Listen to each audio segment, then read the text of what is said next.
자, 이제 그 다음에 법률의 착오 밑에 제일 왼쪽에 큰 제목을 보면 동기의 착오와 그 해결 이렇게 되어 있습니다. 예. 전철역이 들어설 것이라고 오인하고서 토지를 고가로 매수하는 경우. 아까 동기의 착오는 일치, 불일치. 일치라고 그랬죠? 고유한 의미의 착오가 불일치. 동기의 착오는 2억에 매수할 의사로 2억에 계약서 작성하고 있습니다. 그래서 가로에 보시면 표시에 대응하는 내심의 의사가 존재하지만 그 내심의 의사를 결정할 때에 동기의 착오가 있다라는 거. 왜 샀냐? 왜? 거기에가 문제가 있다라는 겁니다. 원칙, 동기는 법률행위의 내용이다, 아니다? 아니다. 따라서 원칙적으로 착오를 이루 취소할 수 있다, 없다? 없다라는 거. 확인되셨죠? 그러면 한번 생각을 해보십시오. 아까처럼. 자, 여기가 시가가 1억짜리인데 얘가요, 전철역이 들어설 것이라고 오인해가지고 2억의 매매 계약을 체결을 하였습니다. 그런데 의리요, 이 매매 계약을 착오를 이루 취소하겠다라고 생각을 해보면 갑의 입장에서는 말 그대로 황당하죠. 황당하다라는 거. 자, 그런데 예외 나와 있습니다. 예외. 아까 여러분 동기의 불법. 그래서 제가 동기의 착오가 중요하니까 고스톱 복수전. 어떨 때 그 소비대차 계약 그게 모효가 된다고 그랬습니까? 아까 앞에서 봤던 거 어떨 때? 어떨 때? 제가 친구한테 전화해서 말하지 않았습니까? 말하지 않았습니까? 그게 뭐라고 적어졌습니까? 표시됐다고 적어져 있었죠. 그 다음 말은 안 했는데 또 어떠진 경우가 있었습니까? 동네방네 소문났다고 그랬죠. 알려진, 다시. 그리고 여러분, 지금 제가 아까 그 부분을 여러분들이 지금 모른 것 같아서 화난 거 절대 아닙니다. 그냥 목소리를 크게 한 것 뿐입니다. 기억하시라고. 자, 다시 8페이지 가셔가지고, 위에 박스에서 유형 나와 있고, 판단 나와 있고, 동기의 불법 나와 있죠. 제가 친구한테 100만 원 빌립니다. 복수전 하려고. 제 친구가 귀신입니까? 아무런 문제 없습니다. 금전 소비자 계약 체결을 해도. 그런데 상대방에게 이 단어 표시되거나 알려진 동기가 반사회적이면 그 법률행위가 무효가 된다라는 거. 그러니까 가장 핵심 키워드가 뭐냐? 이 단어입니다. 이 단어. 표시란 단어.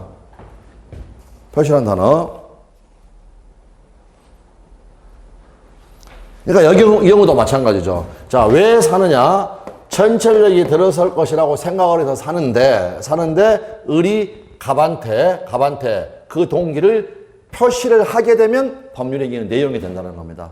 아까도 제가 친구한테 표시 안 하면 그건 그냥 자금 빌린 겁니다. 표시를 하면 도박 자금 빌리는 겁니다. 그리고 표시를 안 하면 이거는 그냥 건물을 사는 거고, 표시를 하게 되면 전철역이 들어설 건물을 사게 되는 겁니다. 그래서 아까 제가 동기의 불법, 이거에서 잘 해둬야 훨씬 더 중요한 동기의 착오. 여기에서 요거를 알 수가 있다라는 겁니다. 자, 그럼 다시 가십시오. 19페이지에 예외 나와 있습니다. 예외. 원래는 법률행위 내용이 아니니까 취소할 수 없는데 아주 중요한 판례입니다. 동기를 당의 의사표시의 내용으로 삼을 것을 상대방에게, 이 단어죠, 이 단어.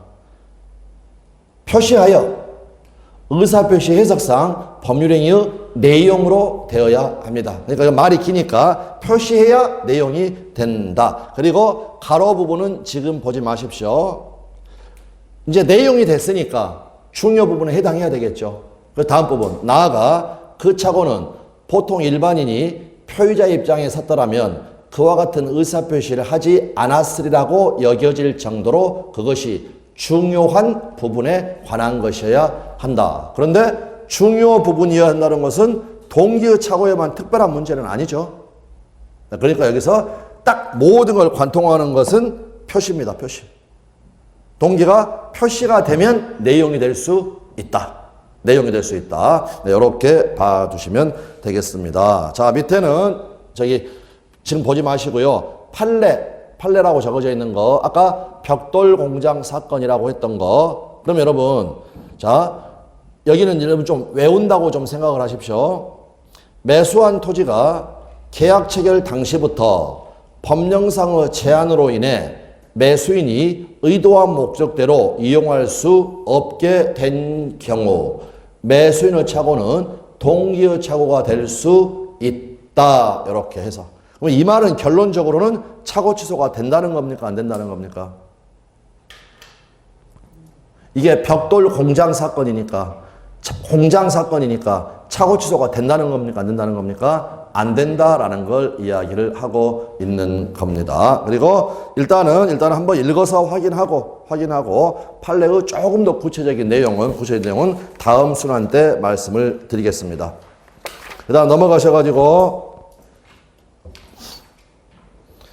방가로서 3번 착오로 인한 취소권 발생의 요건, 작은 동그라미 1번 법률행위 내용의 중요 부분에 착오가 있어야 됩니다. 그럴 때 판단 기준, 어떻게 중요 부분이냐를 판단하느냐, 주관적으로도 중요하고 객관적으로도 중요하여야 합니다. 근데 이 부분이 직접적으로 우리 타 시험에는 많이 나왔는데 우리 시험에는 출제되지는 않았으니까 주관적으로도 중요하고 객관적으로도 중요하여야 한다. 그 정도 봐두시면 되겠고, 그 다음 증명책임 지금 보실 필요 없고, 바로 밑에 중요 부분에 해당한다고 본 판례 해가지고요 3개가 나와 있는데 기출된 판례는 첫 번째 판례뿐입니다.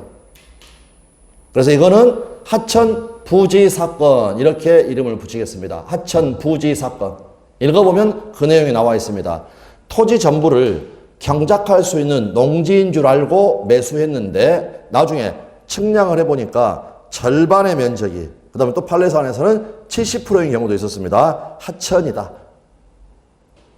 하천 부지였다. 중요 부분이다 라고 이야기하였습니다. 그런데 시험에서는 그 우측에 나와 있는 중요 부분이 아니다 라고 한 판례, 이 부분들이 전부 다 반복 출제되었습니다. 그럴 때 첫 번째는 읽어보면 그냥 알 수 있겠네요. 건물과 그 부지를 현상대로 매수한 경우에 부지의 근소한 부족, 조금 부족하다는 거죠. 그랬고 우리 시험에서는 이 근소한이라는 단어를 이제 바꾸긴 바꿔야 되겠는데 열심히 찾다가 미미한 부족, 이렇게도 출제가 되었습니다. 다음 이것도 반복 출제. 부동산 매매 계약을 할 때 시가에 관한 착오, 중요 부분의 착오가 아닙니다. 다음 판례가 이제 가장 시험에는 많이 나왔습니다. 가장 많이 나왔다. 그래서 이 사건 이름은 무효인 가압류 사건.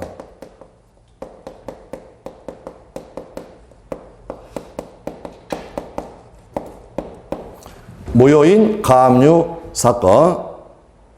그러면 이제 가령 이거를 좀 사건은 복잡하니까 그냥 간단하게 여러분이 저를 위해서 보증을 서줍니다. 그런데 여러분은요, 제가 가지고 있는 부동산이 깨끗한 부동산이라고 생각을 했습니다. 근데 알고 봤더니 거기에가 가압류가 들어와 있었습니다. 그래서 판사님, 저 가압류가 없다고 믿고 보증을 했는데요. 가압류가 있네요. 저 착각했습니다. 착오를 취소해 주세요. 라고 했는데 그 판단 과정에서 뭐가 밝혀졌냐면 그 가압류가 원인 무효라는 게 밝혀졌습니다.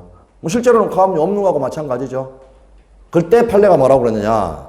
여기 표의자가 경제적 불이익을 입지 않았다. 무효인 가압류로는 경제적 불이익이 있나요, 없나요? 없다라는 겁니다. 그러니까 앞에로도 나왔고 가로로도 나왔고 가압류 등기가 없다고 믿고 보증하였더라도 그 가압류가 원인 무효인 것으로 밝혀졌다. 그러면 경제적 불이익이 없으니까 중요 부분이다, 아니다, 아니다라는 결론이 가게 됩니다. 다음 작은 동그라미 2번 중대한 과실이 있으면 차고 취소가 안 되니까 중대한 과실이 없어야 합니다. 의의는 가볍게 보겠습니다. 현저히라는 단어 90% 이상일 때 표의자의 직업, 행위의 종류, 목적 등에 비추어 보통 요구되는 주의를 이 단어 현저히 결여하는 것 이거를 봐두시면 되겠고요. 그 다음 증명책임 넘어가고 그 밑에 예외라고 적어져 있는데 아주 중요한 판례입니다. 아주. 근데 읽어보면 아 그럴만하다. 다만 이제 말을 꽈을 때 넘어가면 안 되는 겁니다. 자 무슨 말이냐면 갑하고 을하고요. 갑하고 을하고 갑이 차고자입니다. 차고에 의해서 이제 의사표시를 했습니다. 그런데 이 차고에 빠지는 데에 있어서 중과실이 있었습니다. 그러면 갑은 차고 취소가 됩니까? 안 됩니까? 안 되는데 만약 상대방 을이 갑의 이러한 착오를 알고 이용을 했다면 을을 보호해줄 필요가 없다라는 거. 그러니까 이 경우에는 중대한 과실이 있었지만 뭐 할 수 있다? 착오를 이유로 취소할 수 있다라는 거. 그래서 읽어보면서 확인하겠습니다.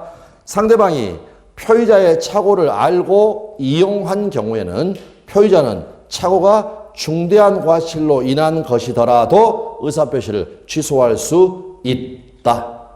뭐 정답 지문으로도 나왔고 반복돼서 나온 아주 중요한 판례다라고 봐두시면 되겠습니다. 다음 바로 그 밑에 실제 사건에서 중대한 과실이 있다. 그러니까 착오 취소가 안 된다고 한 판례가 있고 우측에 중대한 과실이 부정된 판례가 있습니다. 그런데 부정 판례는 시험에 출제되지 않았으니까 일단 좌측에 중대한 과실을 긍정한 판례. 아까 우리 첫 번째 판례의 이름을 뭐라고 붙였습니까? 공장 경영자 사건. 착오 취소 된다 안 된다?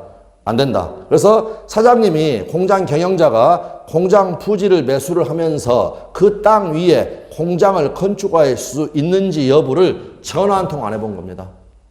사장님 자격 없다. 중대한 과실이 있다. 중대한 과실이 있다. 자, 그러니까 이 경우에는 착오 취소가 된다 안 된다? 안 된다라는 겁니다.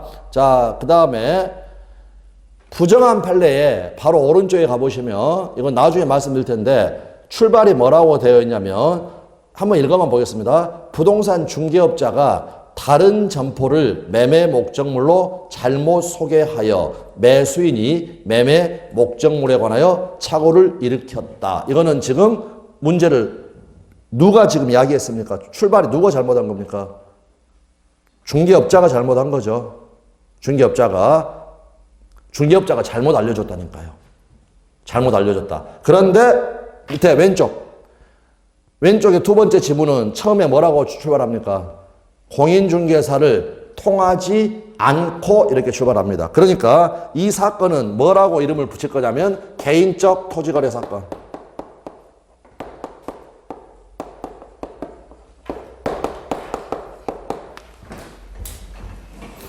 오른쪽은 중개사가 잘못한 건데 왼쪽은요 공인중개사를 통하지 않고 토지 거래를 한다. 그때는요 매수인이 공적 자료, 토지 대장 등을 확인해야 할 판례 표현은 뭐라고 되냐면 최소한의 주의 의무가 있다 이렇게 되어 있습니다.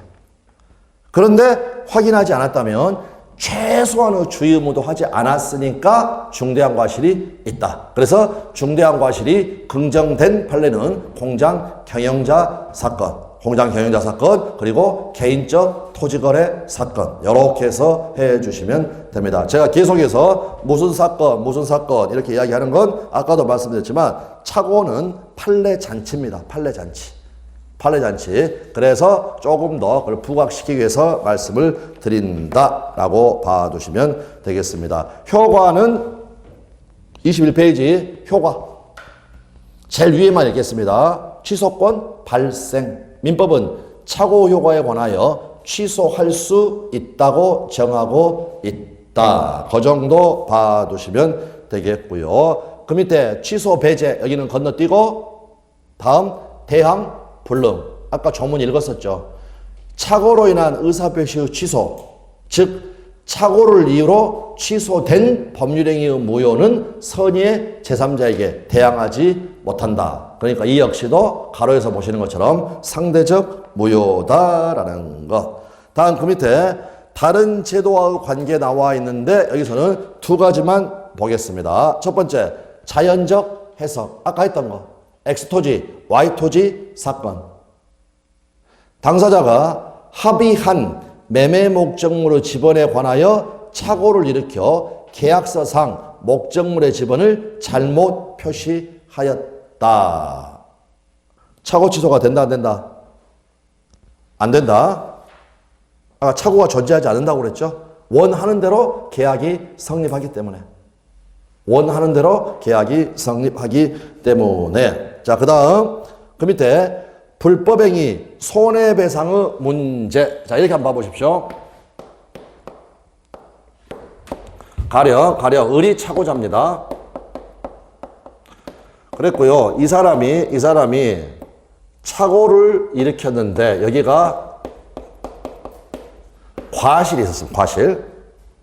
그리고 이 사람이 이 매매계약을 취소를 했습니다. 그러다 보니까 요 갑에게 손해가 발생을 하였습니다. 손해가 발생했다. 그랬을 때 갑은 을에게 불법 행위를 이유로 손해배상을 청구할 수가 있겠는가라는 게 문제가 되는 겁니다. 그런데 아까도 말씀드렸지만 과실의 경우에는 이 매매계약 취소할 수 있습니까? 없습니까? 90% 이상 중과실일 때 취소를 못하는 것이지 그 밑에 과실 또는 경과실의 경우에는 취소할 수 있습니까? 없습니까? 있죠. 취소할 수 있다라는 말은 이거 취소하는 것을 법이 허용하고 있는 겁니다. 법이 허용한다는 말은요, 위법하지 않습니다. 위법하지 않으면은요, 이거는 불법 행위가 될 수가 없습니다.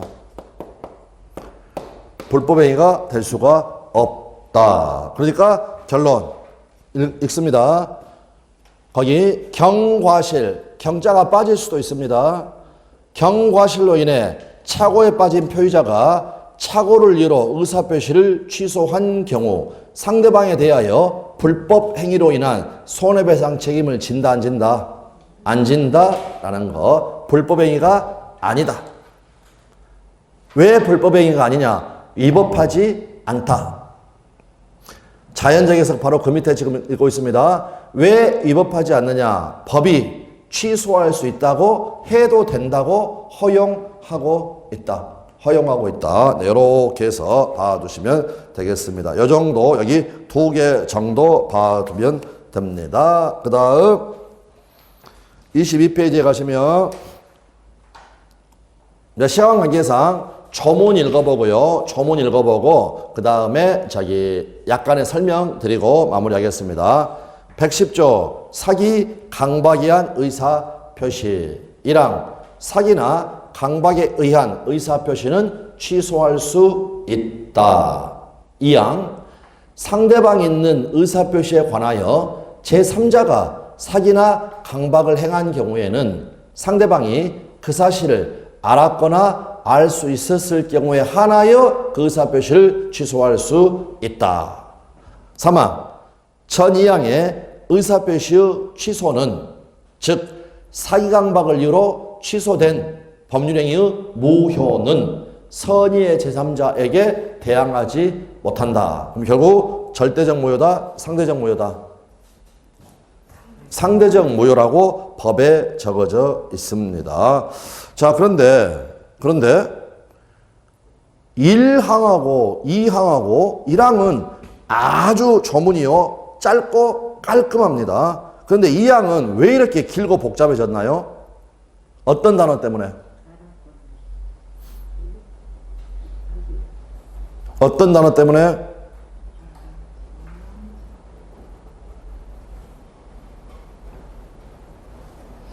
어떤 단어 때문에 이렇게 길어졌을까? 제3자라는 단어 때문에 그렇습니다. 제3자라는. 그 말은 무슨 말이냐면 여기 보십시오. 이렇게 을하고 매매 계약을 체결을 하면서 을이 사기를 쳤다. 이게 상대방이 사기친 겁니다. 이거는 그냥 방금 깔끔하게 얘가 사기쳤으니까 취소할 수 있는 겁니다. 취소할 수 있다. 그런데 좀 이따 전문 다시 읽어보겠습니다. 여기 보십시오. 상대방이 사기친 게 아니라 제3자 A가 갑을 사기쳤다. 또는 강박하였다. 그러면 이거는 여러분 을이 사기친 게 아니죠. 되셨나요? 그러므로 무조건 사기당한 갑이 불쌍하다고 그래가지고요. 갑이 무조건 이 매매 계약을 취소할 수 있도록 해버리면 을 입장에서는 얼마나 황당하겠습니까? 그러므로 여러분이 법을 만들더라도 이렇게 만들 수밖에 없습니다. 그래서 요 을이라는 사람이 보호할 필요가 있냐 없냐를 따져보는 겁니다. 보호할 필요가 있다. 보호 안 해줘도 되겠다. 나눠가지고 을을 보호할 필요가 있는 경우, 을이 보호할 필요가 없는 경우. 그러면 보십시오. 자, 갑이 A라는 사람한테 사기당했다는 사실을 을이 알았다.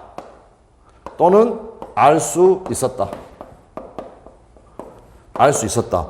그때는 을을 보호할 필요가 없으니까 그때는 갑이 이 매매 계약을 뭐 할 수 있다? 취소할 수 있다.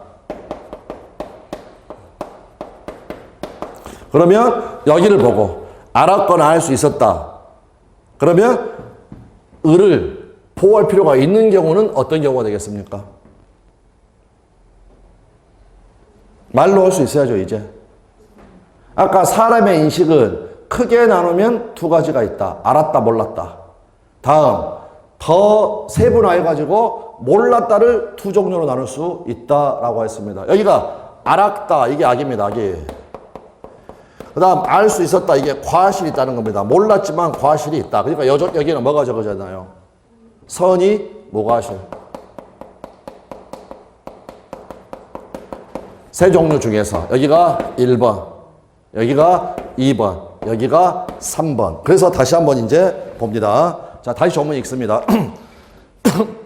1항은 상대방 사기입니다. 그래서 사기나 강박의 의사 표시는 취소할 수 있다라고 깔끔하게 규정을 하고 있는데 2항은요. 상대방의 의사 표시에 관하여 누가 제3자가 사기나 강박을 행한 경우에는 상대방이 그 사실을 알았거나 알 수 있었을 경우에 한하여 보호할 필요가 없는 경우에 한하여 그 의사표시를 취소할 수 있다. 제가 아까 한하여 나오면 알았거나 알 수 있었을 경우에 한하여 2번, 3번의 경우에 한하여 취소할 수 있다. 그럼 남아있는 게 뭡니까? 1번. 1번이 뭐였습니까? 선의, 무과실. 그래서 선의, 무과실이면 어떻다? 취소하지 못한다. 그래서 빨리 익숙해지시라는 겁니다. 빨리 다시 한번 여기 마무리하고 다음 시간에 다시 하겠습니다. 아까 비진입 표시. 이거는 원칙은 유효. 그럴 때 여기 예외. 진이 아님을 알았거나 알 수 있었으면 무효. 요 부분이 상대방이 선의이며 과실이 없는 경우에 한하여 유효하다. 같은 말이라는 거. 알았거나 알 수 있었을 경우에는 무효로 한다. 여기 알았거나 3번, 알 수 있었다 2번, 요때는 무효로 한다. 그 말은 남아있는 여기 1번 선이 무과실인 경우에 한하여 유효하다. 같은 말이라는 거. 되셨죠? 여기도 마찬가지죠. 알았거나 알 수 있었을 경우에 한하여 취소할 수 있다. 2번과 3번인 경우에 한하여 취소할 수 있다. 그 말은 을이 이러한 사실, 갑이 A로부터 사기당했다는 사실에 대하여 선이 무과실이면 을을 보호를 해줘야 되니까 이때는 갑은 취소할 수 있다 없다? 없다. 이렇게 법을 만들 수밖에 없다라는 겁니다. 그래서 제발 부탁을 드리는데 여기 110조 방금 2항에서 알았거나 알 수 있을 경우에 하나요. 그 다음에 오늘 아까 우리 기출지문에서 봤던 거 선이 무과실인 경우에 하나요, 유효하다. 비진입 표시. 상대방이 빨리 거기에 익숙해진다. 크게 나누면 선의, 악의. 그런데 선의가 두 종류가 있어가지고 전체적으로 세 개가 있게 되니까 빨리빨리 그 지문을 이해를 하시라. 자, 요 정도 말씀드리고요. 다음 시간에 다시 여기 22페이지부터 시작하도록 하겠습니다. 예, 수고들 많으셨습니다. 감사합니다.